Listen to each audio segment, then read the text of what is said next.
Hello viewers, welcome to Challenger classes. My name is Shashank Bhatt and I am your chemistry educator.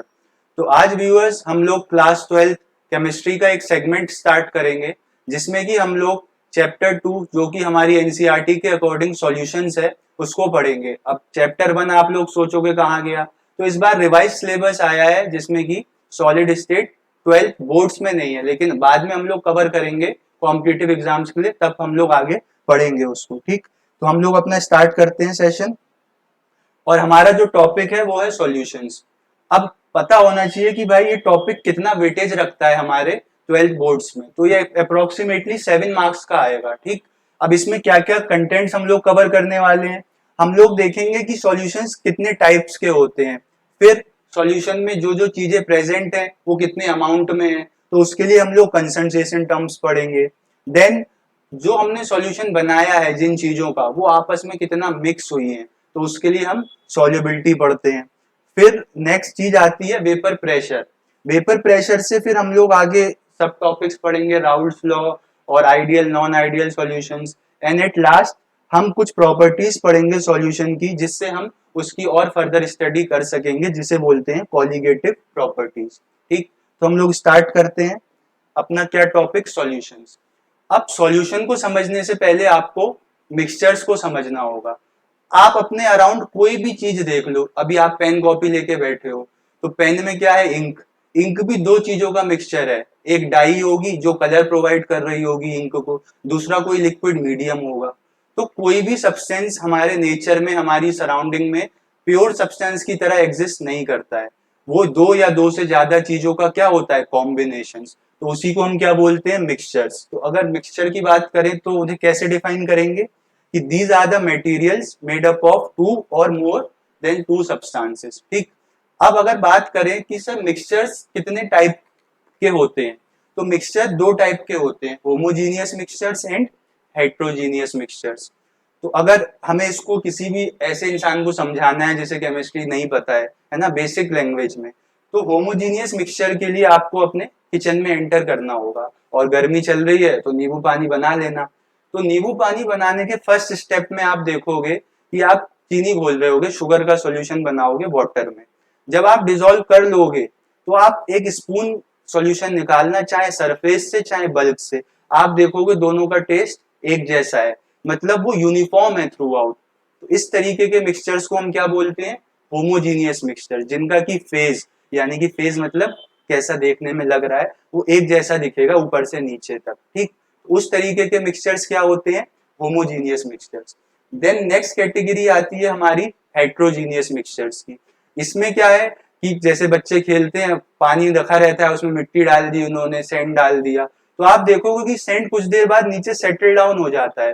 तो जब आप एक मग ऊपर से वाटर निकालोगे तो क्लीन निकलेगा, नीचे से निकालोगे तो उसमें इम्प्योरिटीज होंगी, तो अब फेज डिफरेंट हो गया ना। तो जब फेज डिफरेंट हो जाता है उस टाइप के मिक्सचर को हम क्या बोलते हैं, हेट्रोजीनियस मिक्सचर्स। तो आई होप आपको मिक्सचर्स क्लियर हुए होंगे। ठीक, अब हम आगे बढ़ते हैं और अब सॉल्यूशंस को अच्छे से डिफाइन कर पाएंगे। तो आप थोड़ी देर बैकग्राउंड में जाओ, और हमने अभी दो मिक्सचर्स की बात करी थी, पहला था शुगर वाटर का, दूसरा था सैंड वाटर का। अब आप इमेजिन करो और मुझे बताओ किसको आप सॉल्यूशन बोल सकते हो। ठीक, सोच लो, पॉज करके सोच लो, है ना। तो मेरे हिसाब से तो मैं सॉल्ट मतलब शुगर और वाटर वाले मिक्सचर को क्या बोलूंगा, सॉल्यूशन। क्यों बोल रहा हूं, क्योंकि यार वो एक जैसा दिख रहा है। तो वही हमारी डेफिनेशन भी होती है सॉल्यूशंस की कि these are the homogeneous mixtures. मतलब मिक्सचर तो दोनों तरीके के हो सकते हैं, लेकिन जो होमोजीनियस होगा वही सॉल्यूशन की कैटेगरी में आएगा, हेट्रोजीनियस वाला नहीं आएगा। ठीक, तो अब सॉल्यूशन में भी क्या है, कुछ कंपोनेंट होंगे, जैसे कि मिक्सचर था वो दो या दो से ज्यादा सब्सटेंस से मिलके बना था, ऐसी सॉल्यूशन भी क्या है, होमोजीनियस मिक्सचर। तो दो कंपोनेंट इसमें प्रेजेंट होते हैं। अब देखो, वाटर था और शुगर था। वाटर आपने कम से कम कुछ नहीं तो एक गिलास तो लिया ही होगा, और शुगर एक स्पून डाली होगी, जैसे जितना भी आपका टेस्ट है। तो कम अमाउंट में बताओ कौन था, शुगर। तो वही चीज जो कम अमाउंट में प्रेजेंट होती है हमारे सॉल्यूशन में, उसको हम क्या बोलते हैं, सॉल्यूट। तो देखो लिखा भी है, solute present in laser quantity. और जो ज्यादा अमाउंट में होगा उसे हम क्या बोलेंगे, सॉल्वेंट। यानी कि हमारे एग्जाम्पल के केस में क्या हो गया, वाटर। तो सॉल्वेंट जो होता है वो लार्जर क्वांटिटी में प्रेजेंट होता है। अब सॉल्वेंट की एक खास बात देख लो, क्योंकि अभी हम टाइप्स ऑफ सॉल्यूशन पढ़ने जाएंगे, तो वो जो सॉल्यूशन का टाइप है वो भी ये डिसाइड करता है सॉल्वेंट। और जनरली भी तो यही होता है यार, जो ज्यादा होता है मेजोरिटी डोमिनेट करती है। सॉल्वेंट ज्यादा था तो सॉल्वेंट ज्यादा है तो भाई वही डिसाइड करेगा कि हमारा सॉल्यूशन किस टाइप का है। अब कैसे करेगा, तो ये देख लो, सॉल्वेंट अलग अलग मतलब तीन हमारे पास क्या होते हैं, स्टेट ऑफ मैटर। हम सॉलिड को भी लिक्विड में डिसॉल्व कर सकते हैं, हम गैस को भी कर सकते हैं, है ना। तो अलग अलग तरीके के कॉम्बिनेशन हो सकते हैं। अगर आपका सॉल्वेंट लिक्विड है, उस कैटेगरी के सॉल्यूशन को आप क्या बोल दोगे, लिक्विड सॉल्यूशन। ऐसे ही डिफरेंट कैटेगरीज के सॉल्यूशन हमारे पास प्रेजेंट होते हैं। तो देखते हैं कौन कौन सी कैटेगरीज है। तो ये क्या आ गए हमारे पास, टाइप्स ऑफ सॉल्यूशंस। तो टाइप्स ऑफ सॉल्यूशंस में जब आप देखोगे तो देखो सबसे पहले क्या आया है, गैसियस सॉल्यूशन। ठीक है, तो इसे गैसियस सॉल्यूशन क्यों बोला होगा, अभी मैंने आपको बताया कि सॉल्वेंट डिसाइड करता है सॉल्यूशन कैसा है। तो गैसियस सॉल्यूशन का मतलब यहाँ पे सॉल्वेंट तो हमेशा क्या रहा होगा, गैस। अब आप गैस में कुछ भी डिसॉल्व कर सकते हो, सॉलिड ले आओ, लिक्विड ले आओ, गैस ले आओ, ठीक है। तो गैसियस सॉल्यूशन फिर फर्दर अलग अलग कैटेगरी में बढ़ जाएंगे depending upon the solute. Solvent same रहेगा क्या, गैस, ठीक। तो पहला क्या है, देखो सॉल्यूट गैस है और सॉल्वेंट भी गैस है। इसका बेस्ट एग्जांपल हमारे पास क्या है, हमारी सराउंडिंग में एयर। एयर में 78% नाइट्रोजन है, 21% ऑक्सीजन है। तो ये क्या है, मिक्सचर ऑफ गैसेस। यहाँ पे सॉल्वेंट भी ज्यादा अमाउंट में क्या है, नाइट्रोजन, वो भी गैस है, और ऑक्सीजन कम अमाउंट में, वो भी गैस है। तो हुआ ना गैसियस मिक्सचर, ठीक। आई होप क्लियर होगा आपको। फिर नेक्स्ट हम क्या डिसॉल्व कर रहे हैं गैस में, लिक्विड, ठीक। तो इसका थोड़ा सा ऐसा एग्जांपल है जो आपने कभी सोचा नहीं होगा। वो क्या है, क्लोरोफॉर्म विद नाइट्रोजन गैस। अब ऐसा क्यों करते हैं, ऐसा इसलिए करते हैं क्योंकि बहुत सारे कंपाउंड्स जो होते हैं वो यूजुअली क्लोरोफॉर्म में सॉल्युबल नहीं होते हैं, तो हम उसको नाइट्रोजन गैस के साथ मिक्स करते हैं, फिर ये एक अच्छा सॉल्वेंट बन जाता है, तो और कंपाउंड इसमें डिसॉल्व होने लगते हैं। फिर अब हम अगर सॉलिड ले लें, और सॉल्वेंट तो हमारा गैस है ही, तो उसका एग्जाम्पल आता है camphor in nitrogen gas. Camphor मतलब हिंदी में बोले तो कपूर, जो पूजा वगैरह में यूज करते हो। तो उसमें क्या होता है, कैम्फर को आप खुला अगर छोड़ दो, पैकेट में ना आए वो, तो वो भाई 10-15-20 दिन बाद उड़ जाएगा। उस उड़ने की प्रॉपर्टी को क्या बोलते हैं, 9th-10th में पढ़ के भी आए होगे, सब्लिमेशन। सब्लिमेशन मतलब होता है सॉलिड का direct conversion into gas phase. तो वही कपूर हमारा कैम्फर कर देगा। लेकिन अगर हमें इस प्रोसेस को रोकना है तो हम एयर यानी कि वो मतलब उड़ा क्यों, एयर में उड़ा ना, तो एयर का हम ऐसा कंपोनेंट ले लेंगे जो इसे स्टेबिलिटी प्रोवाइड करेगा। नाइट्रोजन, 3 बॉन्ड होते हैं नाइट्रोजन में, N ट्रिपल बॉन्ड N। तो वो क्या होगा, वो इतनी जल्दी ब्रेक होगा नहीं, तो कैंसर जो है हमारा वो स्टेबल रहेगा, मतलब एयर में डिकम्पोज नहीं होगा। तो ये कुछ बेसिक एग्जांपल थे। अब अगर मैं नेक्स्ट कैटेगरी के सॉल्यूशन की बात करूं जो हमें डिटेल में इस चैप्टर में पढ़ने भी है, वो क्या है, लिक्विड सॉल्यूशंस। तो लिक्विड सॉल्यूशन का मतलब क्या होगा कि सर सॉल्वेंट तो आप फिक्स कर दो लिक्विड, सॉल्यूट को वेरी करते रहो, ठीक। तो अब पहले इन्होंने सॉल्यूट क्या लिया है, गैस, और सॉल्वेंट तो हमारा लिक्विड है। इसका एग्जाम्पल है हमारी एक्वेटिक लाइफ। भाई एक्वेटिक लाइफ कैसे सरवाइव कर रही है, हमारे तो एयर में ऑक्सीजन है, वो कहाँ से ब्रीथ करेंगे। तो जो ऑक्सीजन गैस होती है वो वाटर में भी डिसॉल्व हो जाती है। तो ऑक्सीजन कम अमाउंट में, वाटर भाई ओशियन है पूरा, इतना बल्क में है, तो सॉल्वेंट हो जाएगा, ठीक है। अब ये जो है ना, ये एग्जाम्पल मैंने एनसीईआरटी से ही लिया है, तो कोई बहुत मतलब अलग से मैंने इसमें फ्रेम नहीं किया है, सोर्स वही है, ठीक है, क्रेडिट देना चाहिए जहां से हमने लिया है। तो गैस और लिक्विड का एग्जाम्पल हो गया ऑक्सीजन डिसॉल्व्ड इन वाटर। फिर नेक्स्ट हम क्या, लिक्विड और लिक्विड, इसका तो बहुत तगड़ा एग्जाम्पल है। शाम को निकल जाओ, ठीक है, निकलना मत, बस देख लेना, इथेनॉल डिसॉल्व्ड इन वाटर, ठीक है। देख सोच ही सकते हो, इथेनॉल और वाटर आराम से डिसॉल्व हो जाते हैं, लेकिन गिलास में क्या इथेनॉल कम रहता है और वाटर उसको पूरा फिल कर देता है। तो बताओ सॉल्वेंट कौन हुआ, जो ज्यादा अमाउंट में है। तो वाटर ज्यादा डालते हैं भाई, इथेनॉल थोड़ा सा ही डालते हैं, ठीक है। तो लिक्विड सॉल्यूशंस में ये हो गया। और लास्ट हम क्या करेंगे, सॉलिड को डिसॉल्व करेंगे लिक्विड में। तो आजकल गर्मी भी चल रही है, रनिंग वनिंग कर रहे होगे जो मैथ वाले हैं, एनडीए वाले है ना। तो उसमें क्या करते हैं हम लोग, ग्लूकोन डी जो आता है वो वाटर में डिसॉल्व कर देते हैं।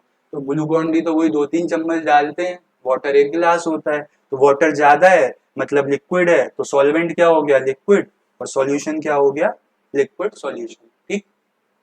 और लास्ट कैटेगरी जो है वो है सॉलिड सॉल्यूशन।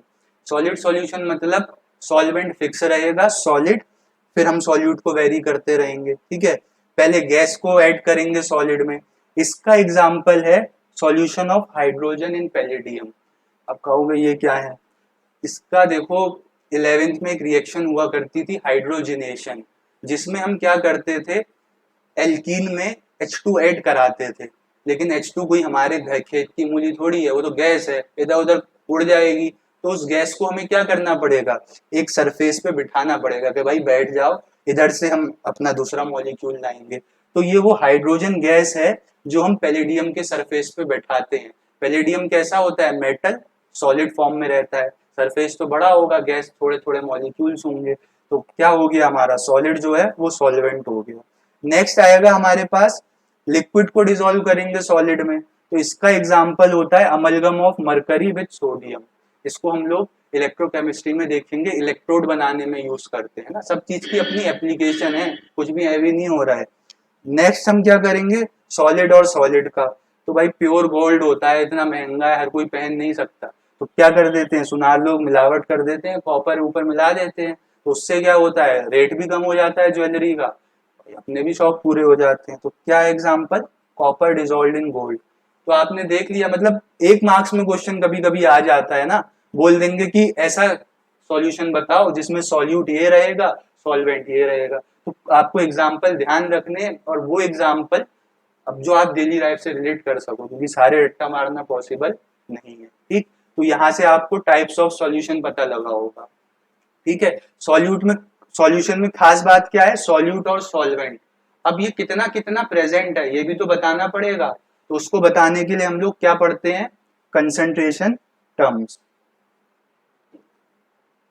लॉक नहीं किया था ना इसलिए ऐसा हो रहा है। ठीक है, तो अब हमारे पास क्या आ जाते हैं, कंसंट्रेशन टर्म्स। ठीक है, तो कंसंट्रेशन टर्म्स क्या मतलब, इनकी क्या इंपॉर्टेंस है। अब आपको कंपोजिशन बताना है ना, अभी तक तो आपने देख लिया ये सॉल्यूट है, ये सॉल्वेंट है, अब कितना सॉल्यूट प्रेजेंट है वो भी तो बताना पड़ेगा। तो उसको बताने के लिए हम लोगों को क्या बतानी पड़ती है, कंसंट्रेशन। ठीक है, अब इस कंसंट्रेशन को आप दो तरीके से बता सकते हो, एक तो बस क्वालिटेटिवली, हाँ भाई वो जो हमने नींबू पानी बनाया था वो कम मीठा था, यार कोई आया मेहमान उसने कहा तुमने ज्यादा मीठा बना दिया, तो ये तो उसकी क्वालिटी हो गई ना, कि कम मीठ मतलब कम स्वीट में था, टेस्ट में, या ज्यादा था। लेकिन अब कोई केमिस्ट्री वाला ही आ गया, मान लो मैं आ गया तुम्हारे यहाँ, मैंने कहा बताओ इसमें तुमने कितनी चीनी डाली, तब तो तुम्हें अमाउंट बताना पड़ेगा, यानी कि क्वांटिटी बतानी पड़ेगी।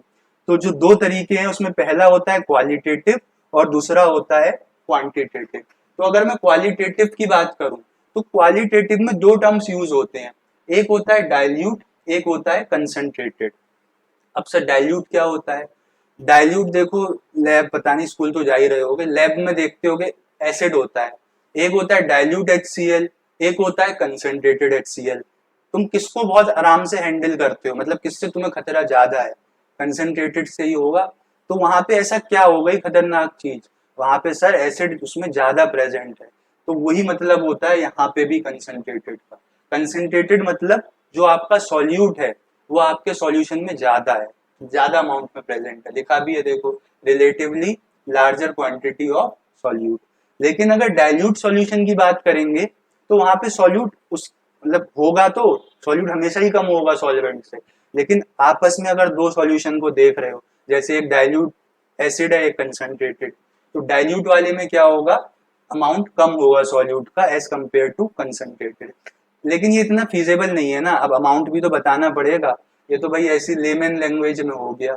तो क्वांटिटेटिवली भी एक्सप्रेस करना पड़ता है, जिसको एक्सप्रेस करने के लिए हमारे पास डिफरेंट कंसंट्रेशन टर्म्स आती हैं। ठीक, एक एक करके हमें इनको डिटेल में पढ़ना ही है, फिर भी एक बार देख लो। पहला है मास परसेंटेज, आप मास बताओगे सॉल्यूट का कितना है और किसके रिस्पेक्ट में, पूरे सॉल्यूशन के, देखो ना W/W लिखा है। ऐसे ही आप वॉल्यूम भी बता सकते हो, मान लो लिक्विड सॉल्यूशन है, ठीक है, उसके बाद आप मास बाय वॉल्यूम भी बता सकते हो, मतलब सॉल्यूट आपका मान लो सॉलिड होगा तो उसका मास होगा, और सॉल्वेंट आपका लिक्विड होगा तो उसकी वॉल्यूम होगी। ठीक, ये एक थोड़ा अलग सा है, देखो लिखा है पार्ट्स पर मिलियन। ये तब यूज होता है जब आपका सॉल्यूट बहुत बहुत ही कम, बिल्कुल ना के बराबर, ठीक, जैसे कि पूरे ओशियन के वाटर में ऑक्सीजन गैस कितनी सी होगी, थोड़ी सी, तो उसको हम पीपीएम से एक्सप्रेस करते हैं, पार्ट्स पर मिलियन। ठीक, एक और आता है मोल फ्रैक्शन, नाम ही बता रहा है कि भाई मोल्स का फ्रैक्शन होगा। मोल्स निकालना तो आते ही होंगे, नहीं आते तो अभी सीख लेंगे।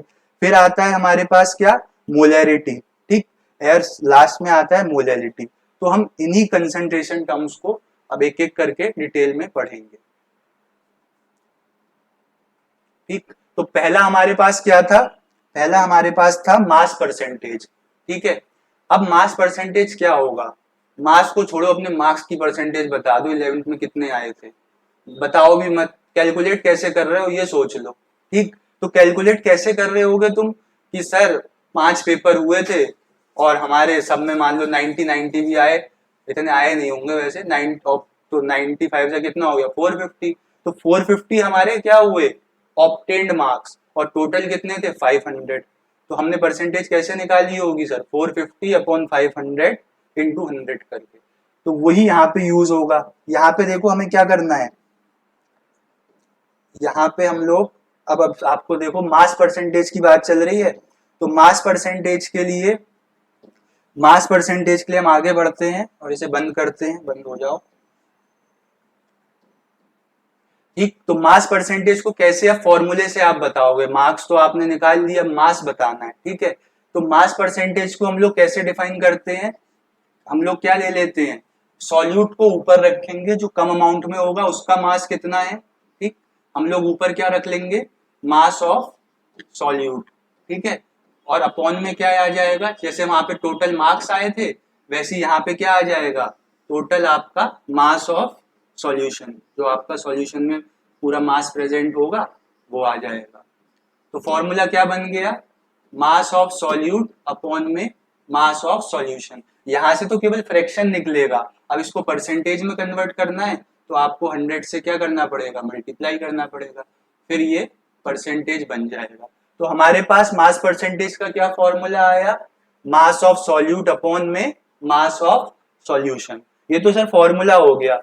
अब अगर कहीं पे हमें सपोज करो फॉर एग्जांपल दे दिया कि सर इतना मास परसेंटेज दिया है, जैसे कि मैंने बोला 10% वेट बाय वेट क्या प्रेजेंट है आपके पास, ग्लूकोज का सॉल्यूशन प्रेजेंट है, तो इसको आप थ्योरेटिकली क्या समझोगे, है ना, थ्योरेटिकली भी तो पता होना चाहिए, मैथमेटिकली हर चीज कैसे बता सकते हैं। ठीक, तो 10% weight by weight glucose solution का क्या मतलब होगा, 10% वेट बाय वेट का मतलब ये होगा कि हमारे पास 10 ग्राम ग्लूकोज प्रेजेंट है कहाँ पे, अरे अपॉन में क्या आता है, अपॉन में आता है टोटल, है ना, तो 10 ग्राम सॉल्यूशन हमारे पास ग्लूकोज का है, इसमें इन 100 ग्राम ऑफ सॉल्यूशन। ठीक, क्योंकि हम सॉल्यूशन के रिस्पेक्ट में बता रहे हैं। तो यहाँ पे बताओ सॉल्यूट कौन होगा, सॉल्यूट ये कम वाला ही होगा, ग्लूकोज होगा हमारे पास, है ना, और ग्लूकोज जब कुछ ना दिया हो, सॉल्यूशन किस चीज का है, तो आप मान लेना वहां पे सॉल्वेंट क्या होगा, वाटर होगा। तो यहाँ पे 10 ग्राम ग्लूकोज क्या हो गया, सॉल्यूट। ठीक, तो अगर मैं यहाँ पे मास ऑफ सॉल्यूट की बात करूं तो सॉल्यूट का मास कितना हो जाएगा, वही कम जो है, कम क्या है, ग्लूकोज है ना, तो मास ऑफ सॉल्यूट क्या हो जाएगा हमारे पास 10 ग्राम। अब पूरा 100 है तो बचा हुआ पार्ट क्या होगा, बचा हुआ पार्ट होगा सॉल्वेंट, तो सॉल्वेंट का मास भी देख लो, 100 से माइनस कर देना क्या आ जाएगा 90 ग्राम। तो आपने समझ लिया, कहीं पे अगर मास परसेंटेज दिया होगा तो उसको आप कैसे रिलेट करोगे, जितना भी मास परसेंटेज दिया है मतलब उतना ग्राम सॉल्यूट हमारे 100 ग्राम ऑफ सॉल्यूशन में है, तो सॉल्वेंट का मास कैसे आएगा 100 में से वो माइनस करके। अब मैंने 100 ही क्यों इमेजिन किया, क्योंकि परसेंटेज भाई 100 से ज्यादा नहीं होगी जो थ्योरेटिकली मैथ में होती है, बाकी तुम कितनी भी निकाल लो। तुम्हें समझ आ गया मास परसेंटेज क्या होता है, तो ये हमारी पहली कंसंट्रेशन टर्म थी, नोट कर लेना, ठीक, काम आएगा। ठीक है, अब आगे बढ़ते हैं नेक्स्ट स्लाइड में, पीछे आ गए, बहुत आगे बढ़ गए, पीछे चलना पड़ेगा। ठीक है, कहाँ पे थे हम लोग, मास परसेंटेज पे थे ना। ठीक है, पॉज कर दो।